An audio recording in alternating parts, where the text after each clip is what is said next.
Vamos lá? Pega aí a sua Bíblia, abra lá em Mateus, Mateus capítulo 27, nós vamos ler a partir do 33, Mateus 27, 33.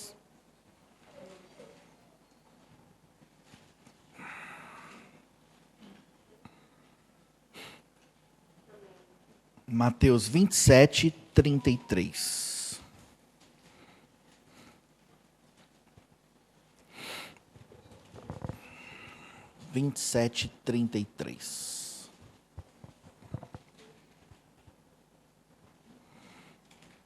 Eu espero, pode procurar que eu espero. Mateus 27, versículo 33 em diante.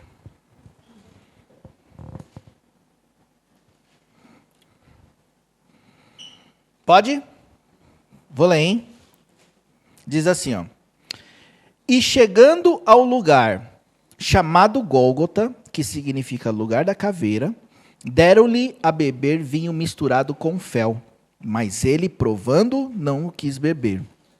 Depois de o crucificarem, repartiram entre si as roupas dele, lançando sortes para que se cumprisse o que foi dito pelo profeta: repartem entre si as minhas roupas, e sobre a minha túnica deitam sortes. Assentados ali, o guardavam. Por cima da sua cabeça colocaram por escrito a acusação: este é Jesus, o rei dos judeus. E foram crucificados com ele 2 ladrões, um à direita e o outro à esquerda. Os que passavam blasfemavam dele, balançando a cabeça e dizendo: tu que destróis templo em 3 dias, e em 3 dias o constróis, salva-te a ti mesmo. Se és filho de Deus, desce da cruz. Da mesma maneira, também os principais sacerdotes, com os mestres da lei, líderes religiosos e fariseus, zombando, diziam: salvou a outros, a si mesmo não pode salvar-se. É rei de Israel, desça agora da cruz e creremos nele. Confiou em Deus, livre-o agora, se de fato o ama, pois disse: sou filho de Deus. E o mesmo fazia os ladrões que com ele haviam sido crucificados. Desde o meio-dia até as 3 horas da tarde houve trevas sobre toda a terra. Por volta das 3 horas da tarde exclamou Jesus em alta voz: Eli, Eli, lema sabachthani, que quer dizer: Deus meu, por que me desamparaste? Alguns dos que ali estavam, ouvindo isso, diziam: ele chama por Elias. E logo um deles, correndo, tomou uma esponja, encharcou-a em vinagre e, pondo-a na ponta de uma vara, dava-lhe de beber. Os outros, porém, diziam: deixa, vejamos se Elias vem livrá-lo.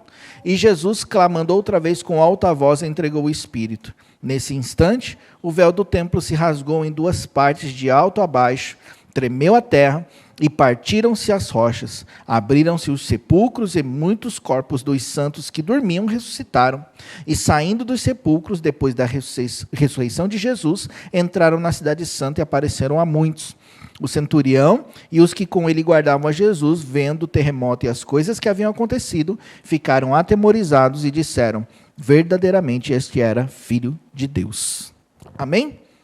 Agora você passa um pouquinho, eu quero ler uma outra passagem que está em Romanos. Anda um pouquinho para frente aí, depois de Atos. Aí vem Romanos, capítulo 5, versículo 8 e 9.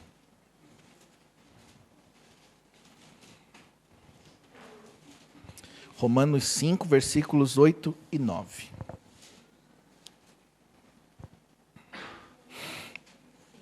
Romanos 5, versículo 8 e 9. Ok? Vou ler, hein? Mas Deus prova o seu amor para conosco, pelo fato de que Cristo morreu por nós, sendo nós ainda pecadores. Muito mais agora que fomos justificados pelo seu sangue, seremos por ele salvos da ira. Amém? Feche os olhos um pouquinho, quero fazer uma oração com vocês. Senhor Deus e Pai, aqui está a tua palavra, Senhor. E a tua palavra, ela é poderosa para nos libertar do cativeiro, da acusação, dos medos, da angústia, da ansiedade, da preocupação. Senhor, a tua palavra é poderosa para discernir os nossos pensamentos e motivações. Senhor, a tua palavra está aqui e nós queremos ouvir a tua palavra neste momento.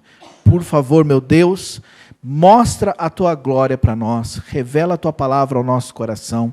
Deus, encontra o nosso coração vulnerável à tua palavra, que a gente não endureça o nosso coração neste momento, mas que o nosso coração esteja realmente aberto e disponível para ser transformado somente por tua palavra, Senhor. Eu peço em nome de Jesus que o Senhor use a minha vida para transmitir ao teu povo a tua palavra, Senhor, e que em nome de Jesus, esta manhã, o Senhor cause uma grande transformação em nosso coração. Em nome de Jesus. Amém. Amém? Diga a eles que eu os amo.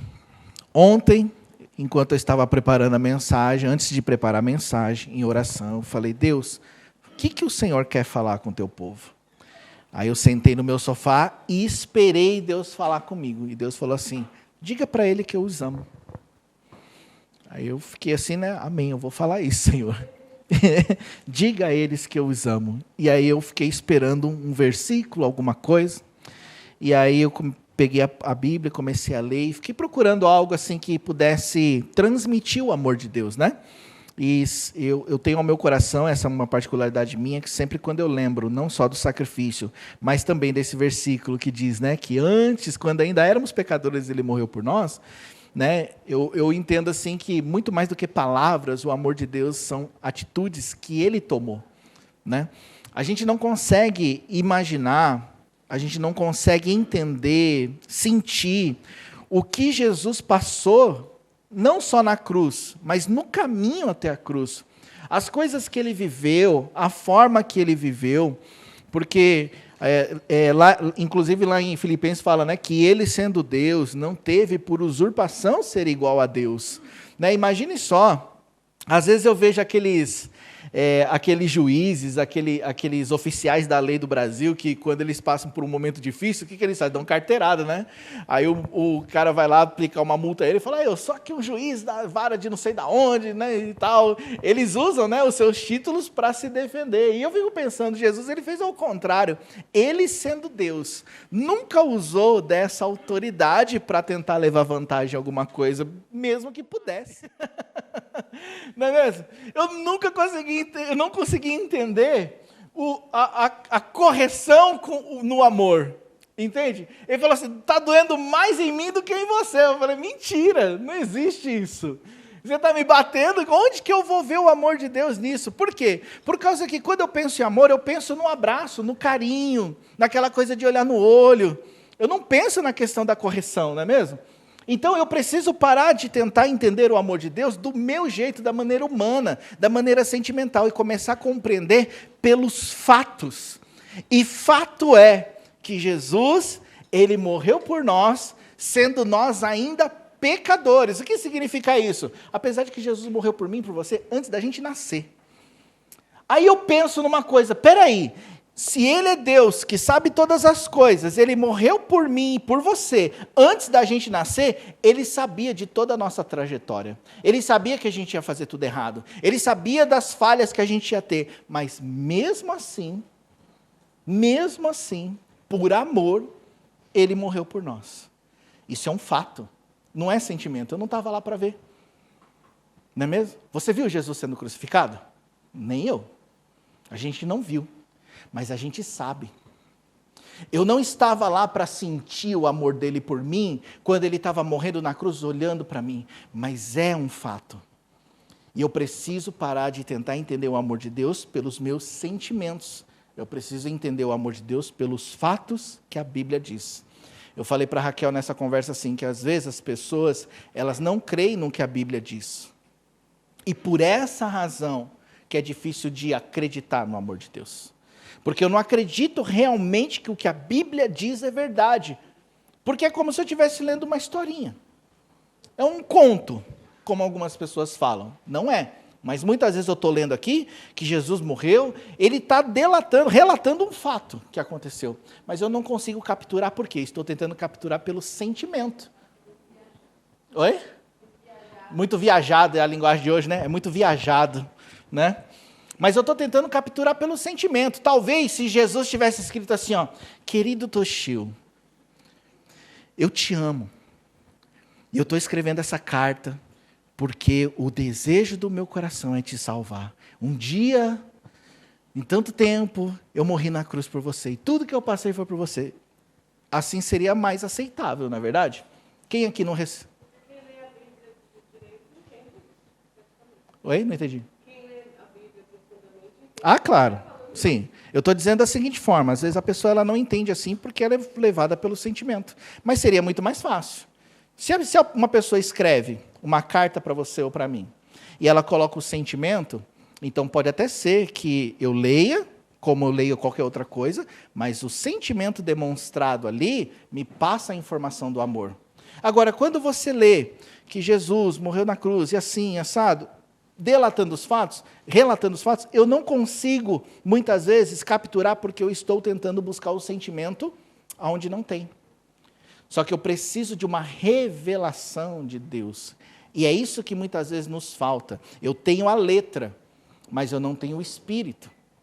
Eu tenho a letra, ou seja, eu tenho aqui o escrito, mas eu não tenho o Espírito Santo, ou eu não dou acesso ao Espírito Santo para ele revelar o amor de Deus para mim dentro dessa carta. Se Deus ele não me abençoa financeiramente, ele deixa de ser o dono do ouro e da prata? Não, né? Entendeu? Esse é o fato. Tem coisa que foge do meu controle que eu não posso fazer nada, mas ele nunca deixa de ser ele. Ele nunca deixa de ser Deus. E tem coisas que às vezes nós precisamos passar, até mesmo para entender a soberania do Senhor. Mas ele nunca deixa de nos amar. O amor dele transcende todas as coisas. O amor dele transcende os nossos erros, as nossas falhas, as nossas limitações. Veja bem, ele sabe o que a gente pode e o que a gente não pode fazer. É que a gente tenta ficar andando numas de tentar agradar ao Senhor e tentar conquistar a confiança dele, e isso é impossível. É impossível a gente fazer isso. A gente tenta fazer as coisas para ele. Já parou para pensar que muitas vezes nós estamos gastando tempo tentando convencer a Deus de que a gente pode? Já parou para pensar no absurdo que é isso? Você está ali e se esforça. Não, eu vou mostrar para Deus que eu consigo. Vou mostrar para Deus que... Porque assim Ele vai me amar mais. Assim eu vou agradar o coração dEle. Eu sei que essa fala é uma fala normal. A gente acostuma falar assim, quero agradar o teu coração. Mas eu fico pensando, sabe? Deus, Ele sabe da nossa limitação. Ele sabe até onde a gente pode ir. E às vezes a gente fica tentando provar para Deus alguma coisa que não é necessário a gente provar. Ele nos ama. E ponto final. E se você fizer mais ou fizer menos, o amor dele nem aumenta e nem diminui. Se ele nos amava antes de nós sermos filhos dele, como pecadores ele já nos amava, quanto mais agora sendo filhos. Então nós não podemos fazer nada para aumentar o amor de Deus por nós. Como acreditar no amor de Deus? A gente tem a tendência de analisar segundo a lei. Ou seja, se a gente não fizer de acordo com as regras, ele vai me castigar. E precisamos abandonar isso se nós queremos viver uma vida realmente com Deus. Se eu e você não abandonarmos esse vício de querer, sabe, andar segundo as regras, ser legalista. Você sabe o que é uma pessoa legalista? É aquela que procura fazer tudo certo e ainda aponta os outros que faz errado. Não, porque você tem que fazer assim, tem que fazer assado. Não, porque se você não fizer, Deus não vai te abençoar. Porque se você não fizer, Deus não vai te honrar. Sabe, isso é uma coisa absurda. A gente não pode colocar limites na graça e na misericórdia de Deus. A pessoa não está fazendo. Por que ela não está fazendo? Às vezes, por exemplo, no meu caso, eu tinha uma tendência muito forte assim, de que se eu conseguir ir até aqui, então talvez todo mundo tenha que vir até aqui. Mas às vezes a pessoa consegue ir até ali. O limite dela é diferente do meu. E também tem pessoas que conseguem ir mais para lá. E o limite dela, o meu limite é diferente do dela. Aí Deus ele julga o quê? Qual é a régua de Deus? A régua de Deus, ela não é segundo o homem, segundo a regra do homem. A régua de Deus é a graça e a misericórdia dele. Ele sabe até onde a gente pode ir, mas por causa da lei, por causa do legalismo, a gente se esforça demais em tentar fazer alguma coisa e ainda culpa os outros que não fazem. E no final das contas, aquele legalista, ele, tanto no nível que ele se esforça para tentar fazer as coisas para Deus, é o nível que ele cai também quando ele erra. Porque o legalista é assim, quando ele está tudo bem com Deus, ele é o cara e ele manda em todo mundo. Quando ele cai também, ele é o nada e ele larga tudo. Por quê? Legalismo. a lei mata. A lei, ela só serve para mostrar o tamanho da graça e não para a gente viver nela. Quem vive na lei não consegue viver para Cristo, vive para si mesmo. E precisamos deixar o legalismo de lado. O legalismo nada mais é do que você colocar uma régua tão alta para você que nem você mesmo alcança. Ok? Então, a tendência nossa é analisar segundo a lei. Se a pessoa vem para a igreja todo domingo, então, olha, uma mulher de Deus, um homem de Deus, ó, e Deus é com ele, e ele, irmão, meu Deus. Aí, se a pessoa, de repente, tem as suas falhas, tem suas dificuldades, ixi, ó, esse daí está lascado da vida, não sei o quê, e a gente acaba jogando a pessoa no fundo. É Deus que julga. É a graça e a misericórdia de Deus. E se nós fôssemos mais graciosos, se a igreja de Cristo fosse mais graciosa, fosse mais cheia de misericórdia, a própria igreja estaria mais cheia. Deus, Ele nunca falou e nunca vai falar nem para mim nem para você. Ó, é a última vez que você vai pecar, e na próxima, acabou a sua chance. Nós, como seres humanos, nós fazemos isso. Mas Deus não. Quantas vezes eu preciso falhar? Qual é o meu limite de falhas? O limite de falhas seu e meu é a misericórdia e a graça de Deus. A Bíblia diz assim, que a misericórdia de Deus se renova a cada manhã.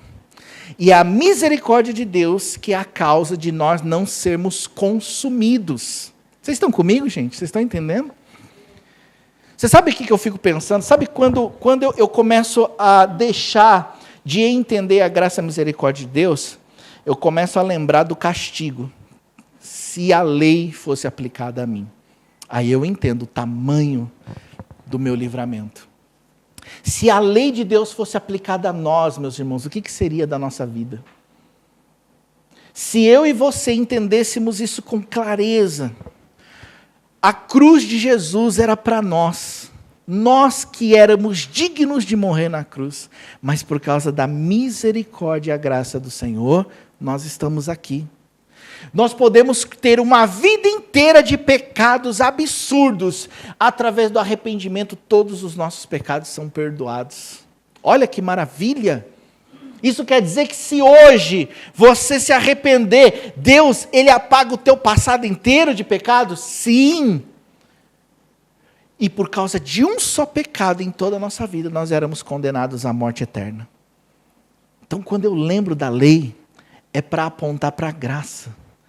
Então, a graça e a misericórdia. Olha só, às vezes a gente passa naqueles dias, ou naquelas semanas, que você faz tudo errado, né? Quem que já não viveu assim? Você faz tudo errado, você tenta fazer o certo, mas é aquela semana que você está zicado. Aí, você acorda no outro dia de manhã, e você olha para o seu compartimento de misericórdia, ele está cheinho, e você fala, meu Deus, como assim? Eu posso usufruir dessa misericórdia? Pode, porque as misericórdias do Senhor se renovam a cada manhã. Mas eu não me sinto. Não seja levado pelo teu coração. Simplesmente receba. Ah, mas eu acordei todo dia, você não sabe, eu cometi o pior dos pecados. O pior dos pecados, ele é encharcado pela graça e misericórdia de Deus. Sabia disso? Ah, mas eu não me sinto digno. Não, mas você tem razão, ninguém se sente digno. A questão é que Ele decidiu nos dar essa graça e misericórdia. Então só receba. Acorde de manhã, olhe para o céu, Senhor, obrigado pela Tua misericórdia. Obrigado porque eu mereci o castigo, mas o Senhor não me deu esse castigo. Obrigado porque eu mereci a morte, mas o Senhor me deu vida. Então muito obrigado. E aí eu me renovo, por quê? Porque eu me sinto cara bom? Não, eu não sou. Eu me renovo porque Ele é bom. Ele é bom comigo, Ele é bom com você, Ele é bom com todos. Ele é bom. E você sabe o que é interessante? É porque a gente acha que é Deus que castiga. Não é. Somos nós que sofremos as consequências dos nossos próprios atos. E Ele trouxe o livramento disso. Ele não trouxe o peso da lei. Ele trouxe a graça também. Existia a lei, para que serve a lei? A lei serviu para legislar, para dar um rumo, para dar uma direção, para mostrar para as pessoas o certo e o errado. Mas a graça, ela veio para nos renovar no coração, para tirar o peso da acusação, para tirar a culpa de dentro de nós, para a gente poder entender de que nós podemos andar com Deus em paz. A Bíblia diz assim, que Ele nos reconciliou com Deus, Jesus através da cruz. Ele tirou o escrito de dívida que era contra nós, pendurou lá na cruz. E hoje nós podemos andar livres da acusação. Ah, mas eu preciso mudar. Todo mundo precisa mudar, meus queridos. O nosso caráter tem que ser aperfeiçoado todos os dias. A nossa carne, ela não se converte. A nossa carne sempre vai desejar o que é mal. Estamos todos no mesmo barco. Mas a graça e a misericórdia de Deus, ela é a mesma para todo mundo. Às vezes os homens, eles não vão conseguir utilizar da misericórdia de Deus para conosco. E muitas vezes nós vamos estar em ambientes onde as pessoas, elas vão ser duras, rígidas. E muitas vezes elas vão utilizar das ferramentas que elas têm e às vezes dos traumas que elas viveram para nos machucar. Para dizer que a gente não serve, que a gente não presta, e uma série de outras coisas. Mas isso é do ser humano. Nenhum ser humano, por mais que se esforce, consegue ser certinho. Prova disso é o teu marido e a tua esposa. Ainda que ele te ame, ainda que ele ou ela deseje o teu bem, às vezes não solta aquelas faíscas. Né? Eu não sei se ainda tem isso, mas antigamente, você é igual a sua mãe, você é igual ao seu pai. E aí solta aquelas faíscas, vontade de separar, vontade de abandonar tudo. Por mais que a gente ame um ao outro, às vezes a gente está em ambientes assim que a gente vai machucar e ser machucado. Não é verdade? Mas Deus não é assim. Deus não é assim. E por isso que nós precisamos estar focados em Deus e nos homens. Sabe o que isso significa? Estar em Deus e nos homens significa o seguinte, que ainda que os homens falhem, eu entendo, porque os meus olhos estão no Senhor. Aquela frase que a maioria das pessoas falam sobre a questão da igreja, né, que quando você vai para a igreja você tem que olhar para Deus, é uma realidade, e a gente precisa entender isso bem. Nós precisamos sempre olhar para Deus. A gente precisa sempre estar com os olhos no Senhor, porque os homens podem falhar. Mas isso não quer dizer que você não possa confiar nos homens também. Cada um tem a sua personalidade. Eu vou falar uma coisa aqui que tem tudo a ver com graça e misericórdia de Deus. Todas as pessoas que Deus levanta para ser um pastor, para ser um líder, Deus não levanta por causa que ele é um cara certinho, ele é uma pessoa, um bom comunicador, uma pessoa que consegue lidar com os outros. Não é assim. Ou você acha que é? Deus vai levantar um pastor. Não, Deus levantou ele porque ele sabe lidar bem com as pessoas. Ele consegue falar bem. Ele consegue lidar bem com as pessoas. Você acha que é isso mesmo? Não é. Deus não levanta pessoas por causa disso. Deus levanta pessoas por causa do seu coração. Não é verdade? Então o que acontece? Quando você entra numa igreja, às vezes você vai encontrar um pastor ou um líder que ele é meio chucro. Não estou falando de mim. Não sei como é que você me considera, mas às vezes você entra numa igreja que o pastor, ele não sabe falar com as pessoas de uma maneira macia. Às vezes você encontra pessoas que elas não sabem lidar com pessoas. Deus não levantou ele porque ele é um cara, um bom comunicador, um camarada. Deus levantou ele por causa do coração dele. E Deus muitas vezes dá à igreja o pastor necessário para aquela igreja. Entende? Não estou falando aqui a respeito das falhas de caráter, mas da personalidade. E nessa hora nós precisamos ter os olhos em Deus e no homem. Porque apesar do homem não saber lidar com as pessoas, Deus continua sendo Deus. E eu preciso estar focado em Deus e na graça e misericórdia dele sobre a minha vida. Ainda que muitas vezes o marido ou a esposa não saiba lidar com os sentimentos do seu cônjuge, mas Deus sabe. Ainda que você às vezes receba uma palavra atravessada dos seus filhos, mas Deus continua ali. Ele continua derramando graça e misericórdia. Ainda que você seja ferido por alguém próximo de você, você pode chegar no Senhor e alcançar a cura. Eu tenho alguns amigos que às vezes me trataram mal. Esses tempos atrás eu estava conversando com uma amiga e ela me tratou mal, ela me machucou. E aí a minha tendência foi o quê, meus queridos? Foi ficar bravo com ela. Não é verdade? Quem que não ficaria, né? A pessoa briga com você, te abandona, deixa você falando sozinho. Aí eu fiquei chateado. Fiquei chateado com a pessoa. Fiquei bravo, fui lá para Deus. Oh Deus, estou ali tentando ajudar, estou ali, tomei uma bronca, a pessoa saiu, me deixou falando sozinho. E aí o Senhor, vem aqui que eu te curo, Toshio. Perdoa ela. Aí o Senhor, eu perdoo ela em nome de Jesus, liberei perdão, meu Deus, meu coração foi curado por Deus. E amém. Aí eu olhava para ela, eu lembrava daquilo que ela tinha feito, mas já não afligia o meu coração. Então eu pude voltar ao relacionamento, mesmo que não tivesse havido da parte dela aquela coisa, olha, me perdoa, te tratei mal. Mas por quê? Porque a graça e a misericórdia de Deus está acima disso. Eu posso buscar nele. E por isso que os relacionamentos, eles se mantêm. Não é porque meu foco está na pessoa. Meu foco está no Senhor. E você sabe que isso é um grande problema que acontece na igreja hoje. Porque as pessoas focam na liderança, nos irmãos. Quantas e quantas pessoas falam para mim, eu não vou na igreja não, porque lá na igreja tem um monte de hipócrita. Na verdade, quem já ouviu isso? Eu não vou lá na igreja não, porque lá na igreja, meu Deus, aquela igreja ali é cheia disso, cheia daquilo.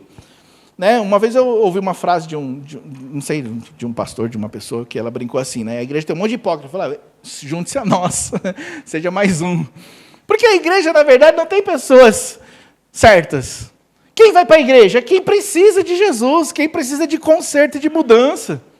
Quem é que está na igreja? Quem está na igreja são as pessoas falhas que admitiram que são falhas. Eu não sei como é que você veio na igreja, gente, mas eu vim para a igreja porque a minha vida estava destruída. Era um furiô. Era um defeito de fabricação que precisava ser corrigido. E até hoje sou. Por que eu nunca deixei a igreja? Porque eu sei que eu preciso estar lá, porque senão a minha vida se arrebenta. Entende? Mas eu não posso focar nas pessoas da igreja. Eu conheço a Deus e conheço a graça e a misericórdia dele.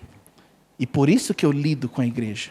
E por isso que eu fico junto com as pessoas. E ainda que alguém me machuque dentro da igreja, eu não vou abandonar a igreja, porque eu sei que em Deus eu encontro a cura e a restauração. Isso é a graça e a misericórdia de Deus. Vocês estão comigo ainda? Glória a Deus. Nós nunca seremos suficientes para merecer algo. Ele nos ama independente do nosso erro. E esse é o nosso desafio, é acreditar nisso. Vivemos constantemente buscando uma aprovação através das nossas ações. Ele nos ama, gente. E a gente precisa entender que o amor dele não depende se a gente faz o certo ou o errado.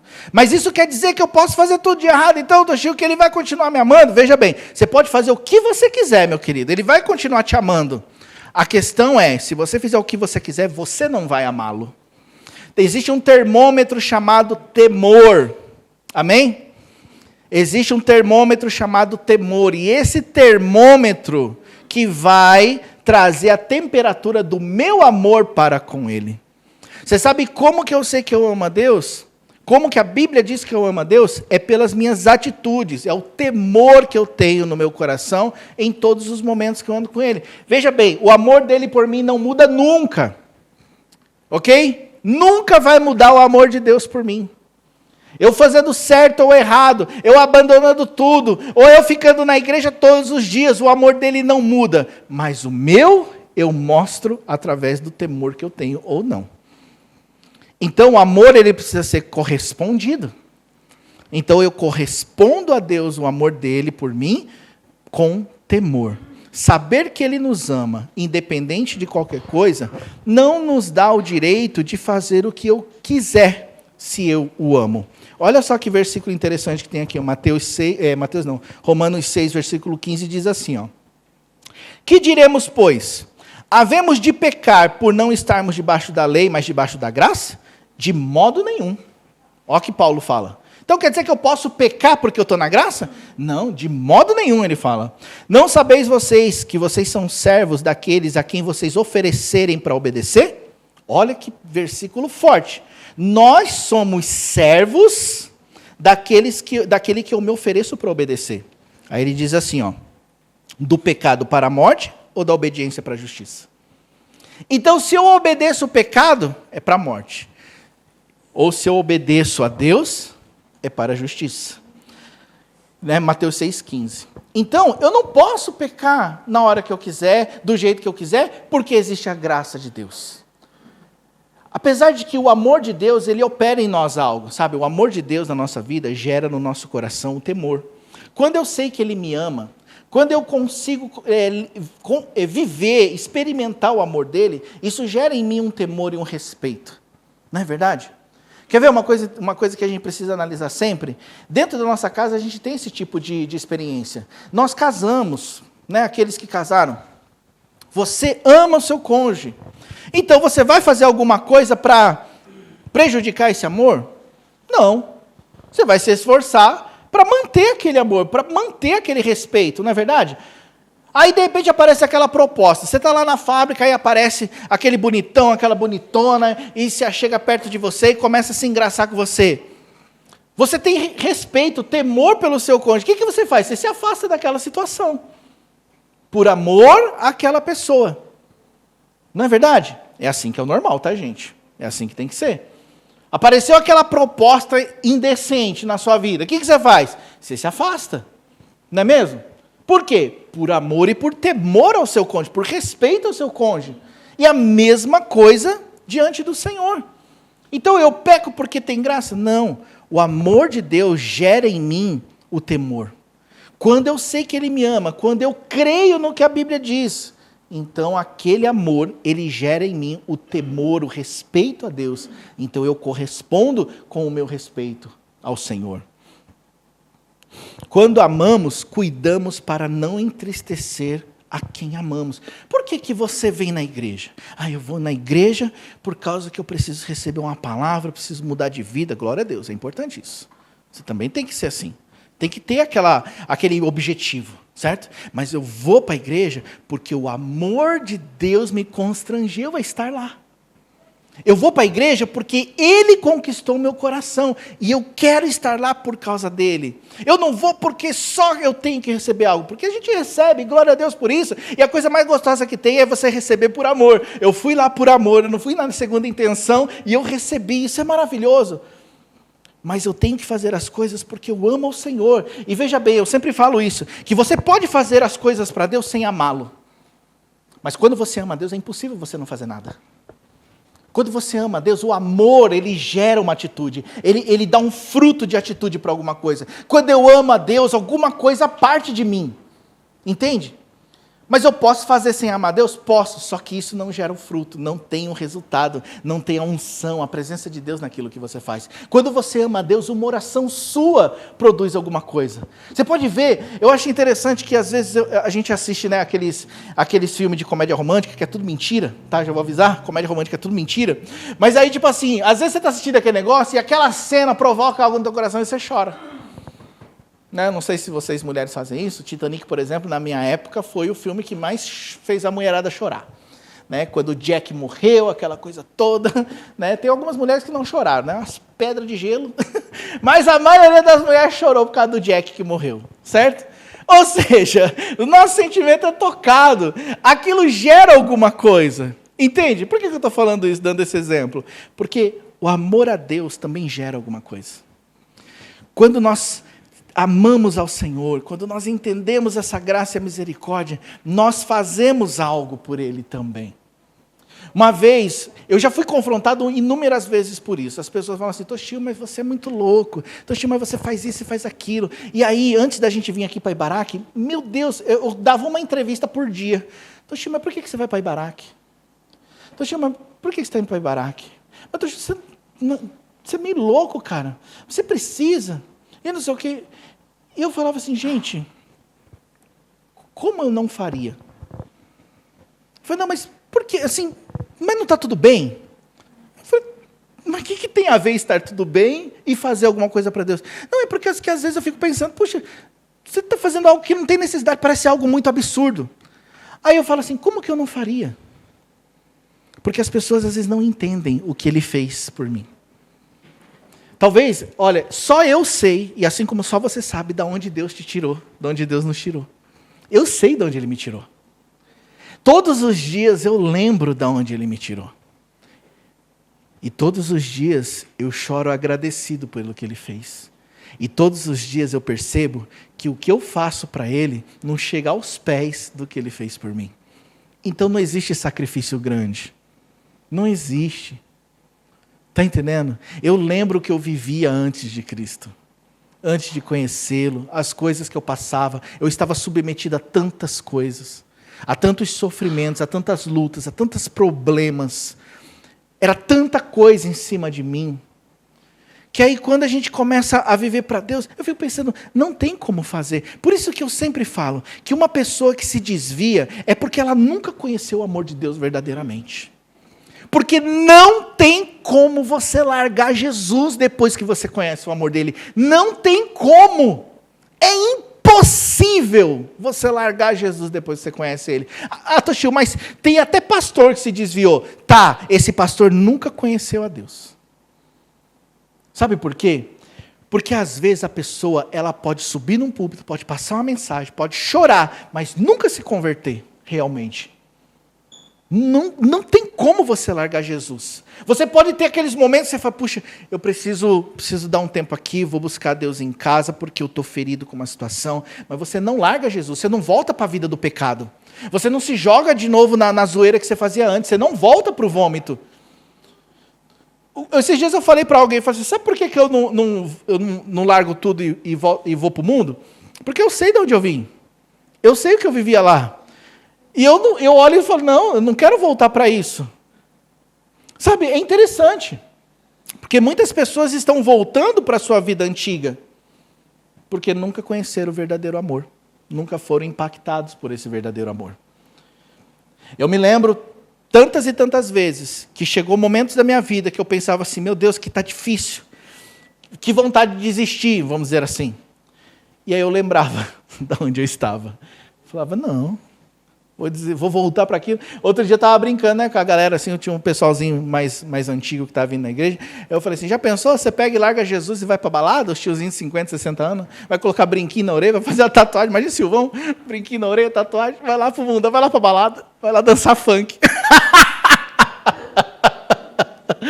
Né? Você fala assim, meu, aí você pensa, eu vim de lá, para que eu vou voltar para lá? Não tem nem cabimento. Não é verdade? Então, o amor de Deus, ele sempre produz algo na nossa vida. A gente faz porque a gente ama, não porque a gente tem que fazer.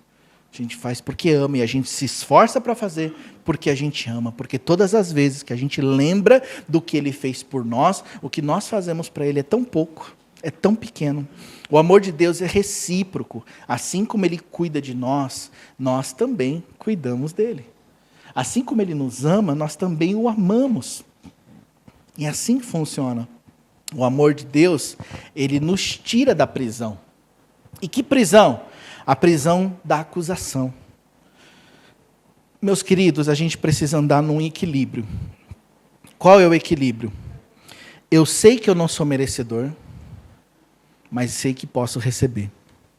Eu sei que eu não sou digno, mas ele me deixou disponível para receber. Eu sei que eu não mereço, mas ele quis me dar. Eu sei que eu sou falho, mas ele me ama. Eu sei que eu não sou nada, mas ele é tudo. Esse equilíbrio nós precisamos ter. A gente não pode utilizar nem da super graça, que não existe, né? A super graça é aquilo, eu posso fazer o que eu quiser, que ele continua me amando, me abençoando, e querendo isso, querendo aquilo, e não sei o quê. Aí a gente abusa. Eu também não posso ser aquele, né, o bichinho do verme do não sei o quê. Não vou falar o completo porque é feio, né? Mas não posso ser aquele, né? Eu preciso entender que apesar de não merecer, ele me dá. E se eu não receber, eu vou estar sendo orgulhoso pelo outro lado. Você já viu aquelas pessoas que elas não se sentem merecedoras de algo, e aí você quer fazer alguma coisa por elas e elas não recebem? Não quero, e não recebem. Por que elas são assim? Por causa de um orgulho nível contrário. É mesmo aquelas pessoas que, tipo assim, elas querem fazer por orgulho que elas têm. E a gente precisa ter o equilíbrio. Nós não somos merecedores, mas ele nos ama. E por isso eu recebo. Às vezes a gente tem dificuldade de lidar com essa situação, porque muitas pessoas elas vivem na força do seu próprio braço. Elas são merecedoras daquilo que elas têm. E às vezes não se sentem merecedoras do bônus de Deus, da graça e da misericórdia de Deus, por causa que elas não fizeram por merecer. Esse sentimento de merecimento precisa morrer do nosso coração, porque isso faz parte da lei. A graça, ela nos liberta da acusação. A graça, ela nos liberta das amarras de Satanás, que faz com que muitas vezes a gente, depois de pecar, não receba a graça de Deus. Meu querido, você sabe o que você deve fazer quando você pecar? Você deve se arrepender. Mas você deve entender que até o arrependimento provém de Deus e não de você. Você tem que entender que o pecar é uma natureza que o homem tem. E a natureza de Deus é a graça e o perdão. Então você e eu, como seres humanos, nós vamos pecar. Amém? Mas a natureza de Deus, através de Jesus, é nos perdoar. E eu preciso acessar o trono da graça e receber esse perdão. Por que eu não faço isso? Porque eu vivo no merecimento.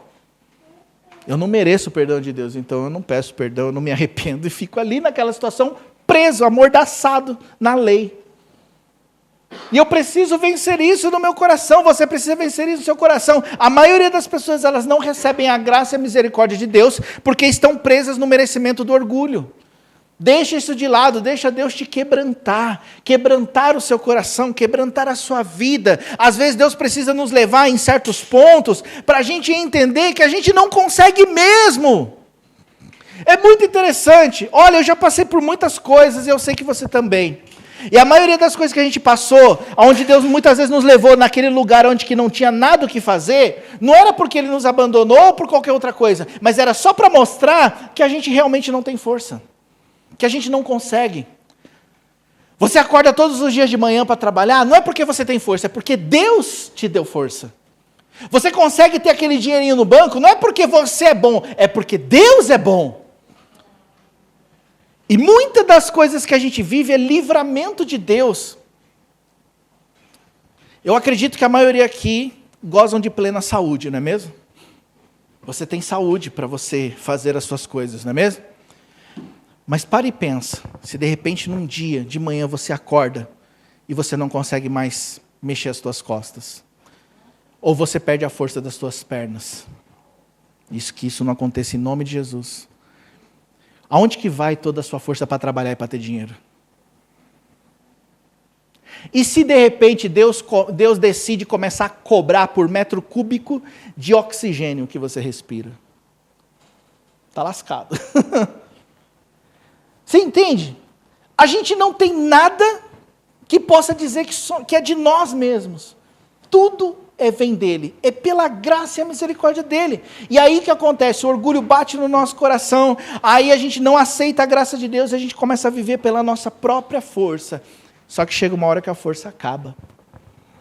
Chega uma hora que Deus, muitas vezes, Ele até permite a gente chegar naquele lugar onde a gente não tem como o que fazer para mostrar que nós dependemos dele.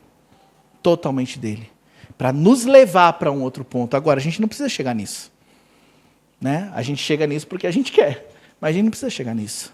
A gente pode entender a graça de Deus. Meus queridos, o Senhor, Ele quer que a gente saiba que Ele nos ama. Deus quer que você saiba que Ele te ama. E você não precisa fazer mais nem menos. Ele te ama do jeito que você é e por causa do amor dele, ele está disposto a mudar a sua vida. Somente a graça nos capacita para viver uma vida com Deus.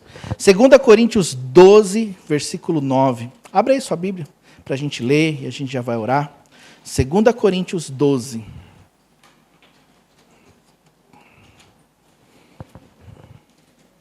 Segunda Coríntios 12, versículo 9.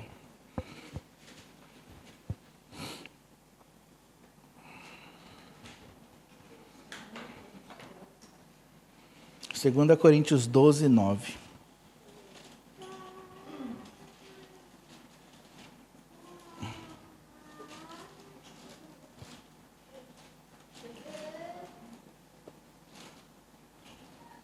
Segunda Coríntios 12, 9.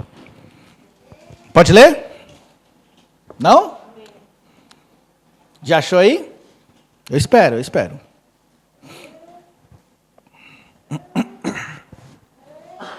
2 Coríntios 12, 9.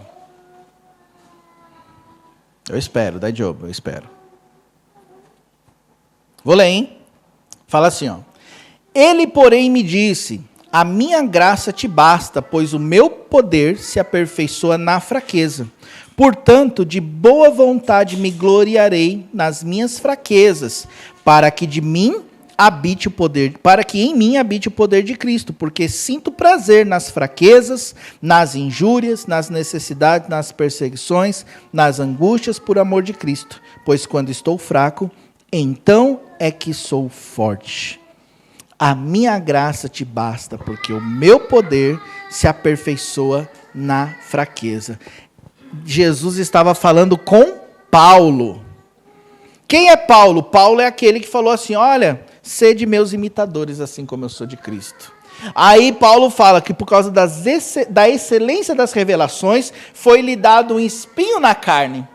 O mensageiro de Satanás, que ele orou por algumas vezes, e que ficava esbofeteando ele, que orou por algumas vezes, e Jesus falou: não, vou tirar isso de você não, Paulo. A minha graça te basta. Senão você vai se sentir o cara. Senão você vai ser soberbo, Paulo. Imagine só se Paulo não tivesse esse espinho na carne. A excelência das revelações e tantas coisas que ele vivia, ele ia se sentir o cara. Então, ele, de boa vontade, aceitava a graça de Deus em meio às suas fraquezas. De boa vontade ele aceitava o fato de ser amado por Deus, mesmo sendo fraco, mesmo sendo imerecedor. Eu acredito que Deus trouxe essa mensagem para cada um de nós. Não só para a gente entender que Ele nos ama, mas para a gente abaixar a nossa guarda. Eu acredito que nós precisamos nos render a Ele. Render o nosso coração, render a nossa vida. Eu acho que a gente precisa deixar de lado o orgulho, a soberba, e nos render à simplicidade do amor de Deus.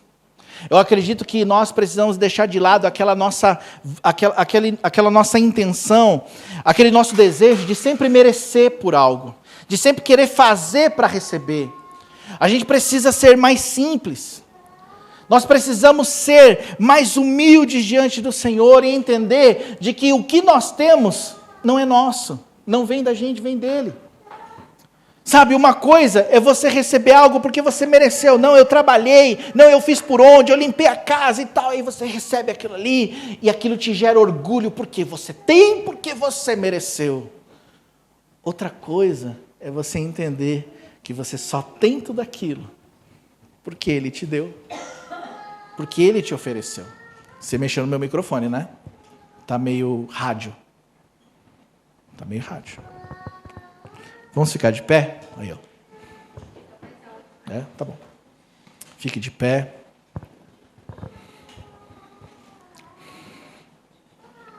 Gostaria que nessa hora, cada um de nós, pudéssemos sondar o nosso coração. A Bíblia diz assim: examine-se, pois, o homem a si mesmo, né? Quando fala da ceia, né? Mas eu acho que esse é um princípio. Examine o seu coração. Diante do amor, da graça e da misericórdia de Deus, como está o nosso coração? O nosso coração está humilde diante dele, entendendo que apesar de todas as falhas, Ele nos ama, Ele me ama, Ele te ama, e por isso nós recebemos, ou nós buscamos ser merecedores?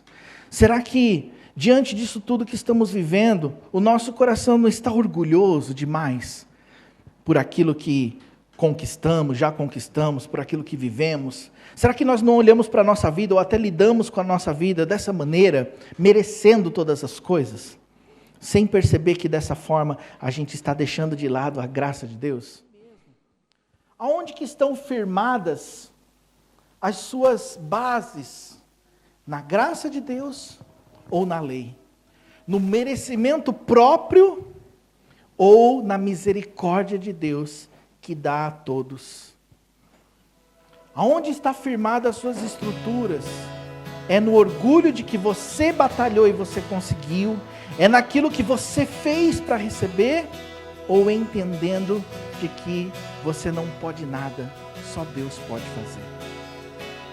Tudo que você tem seja a força que você tem para viver, seja a inteligência que você tem para lidar com as coisas, a tua família é maravilhosa, teus filhos, teus bens, tudo que você tem dentro dele. Te encontro, Onde que está? me leva dentro em Se teu você coração, face a face, sem o véu, transformado no teu amor. E eu nasci para olhar nos teus olhos. E eu fui criado para ver e amar como tu. Eu te busco, te encontro, teu amor, leva a chuva de Deus, dentro da graça, da misericórdia, coração. mas a cura da nossa terra, do nosso orgulho, da nossa auto. Sem o véu, abandonarmos isso nessa manhã, a nossa terra volta produzida, a nossa terra volta produzida, a tua terra volta produzida. A terra é terra, ela não foi fecundada, ela se tornou de terra, mas ela voltará a produzir, porque o Filho do Senhor derramou chuva sobre a terra seca e a terra, e a tua e a minha terra voltará a produzir. Se nós estamos culpados por tudo, a alma eu nasci para olhar nos teus olhos. agora, E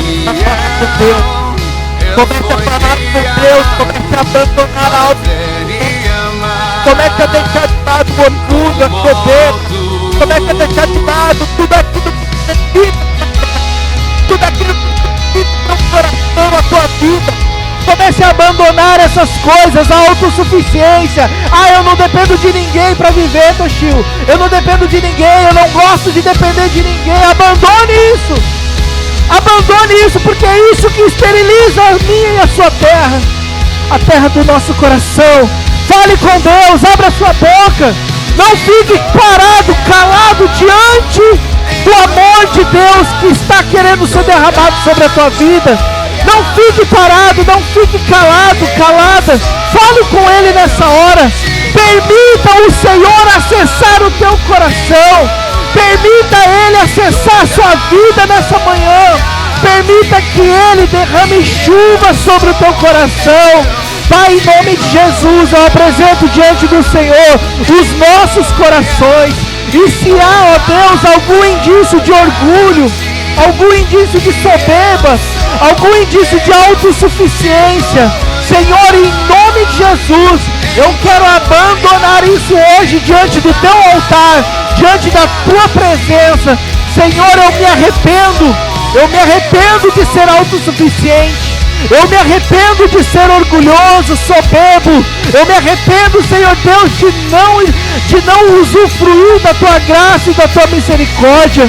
Senhor, eu me arrependo de ser, ó Deus, uma pessoa endurecida. Eu quero, Deus, colocar diante do Senhor todas essas coisas. Eu peço em nome de Jesus que o teu amor seja derramado sobre a nossa vida, Senhor. Eu peço que a tua chuva venha sobre cada coração. Vem com a tua chuva sobre cada coração. Abra o teu coração, meu querido irmão, minha querida irmã. Abra o teu coração.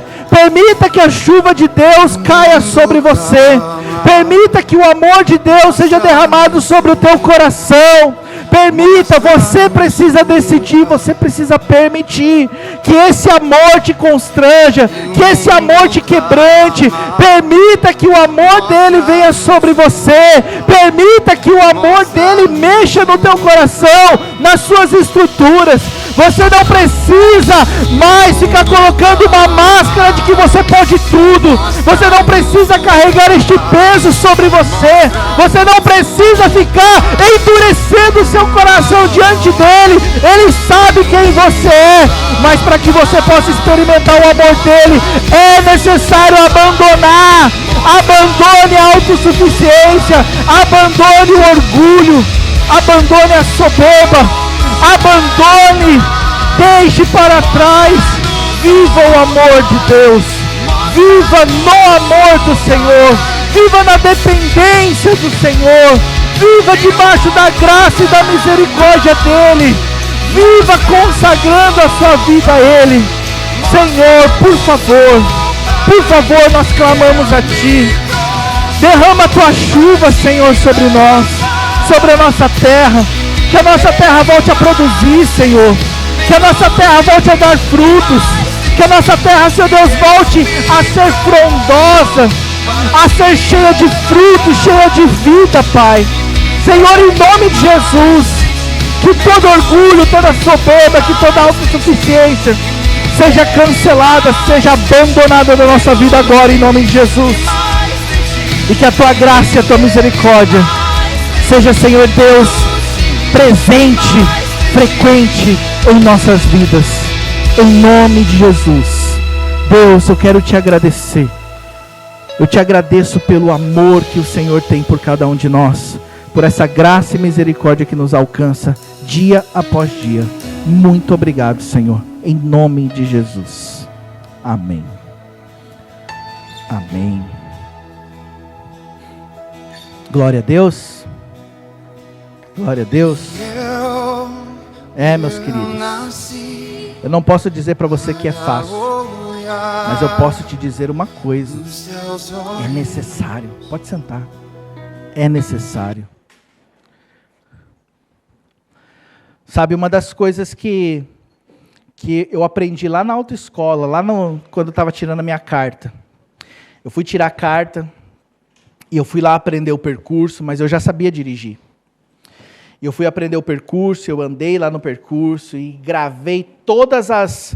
Eu decorei todos os lugares que tinha os pontos de cacunim, né, de fazer checagem.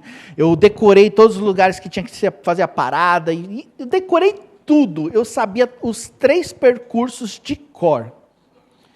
E aí eu estava lá esperando no meu primeiro dia de teste. E eu falei assim, bom, eu sei tudo. Sei todas as coisas. Sei dirigir. Só vou seguir as regras e vamos embora. Subi lá, entrei no carro. Fiz o primeiro percurso, eu fiz ele inteiro. Que no meu coração eu falei, tá tudo certo. Não fiz nada de errado. Fui reprovado.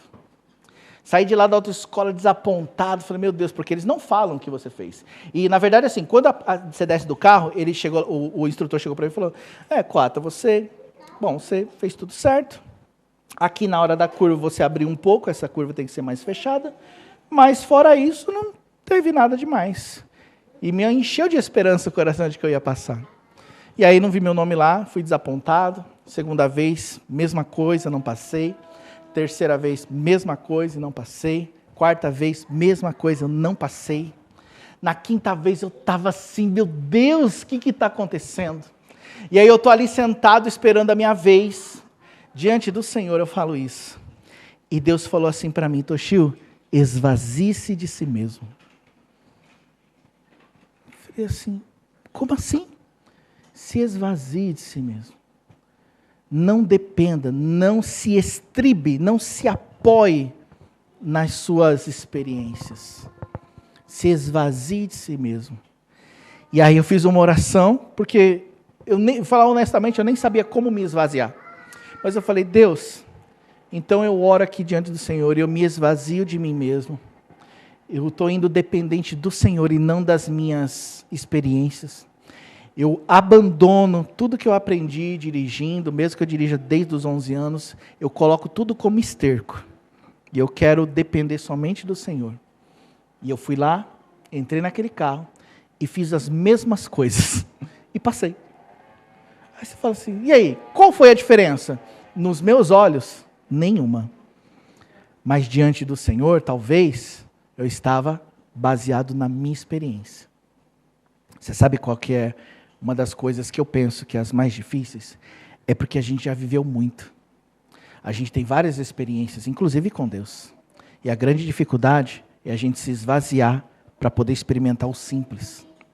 Eu, Toshio, muitas vezes eu me encontro viciado nas minhas experiências, sabia?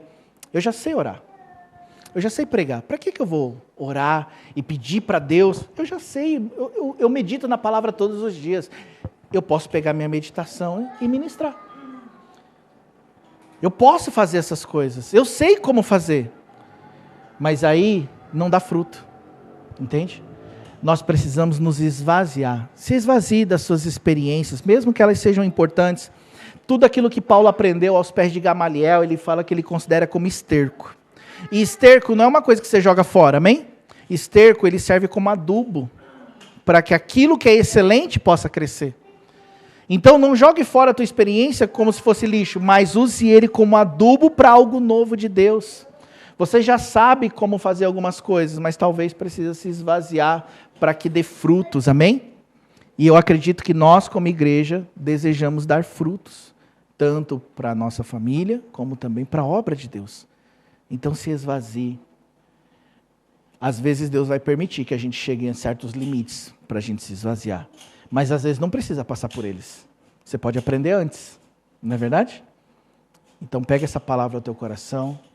Faça dessa mensagem de hoje um scanner para poder sondar o teu coração todos os dias nessa semana. E veja se de repente você não está andando na sua força, ou se você está realmente dependente de Deus. E se você vê que está errado, se conserte. Busque a Deus, se esvazie. Esvazie-se de si mesmo para que Cristo possa se manifestar. Amém? Glória a Deus.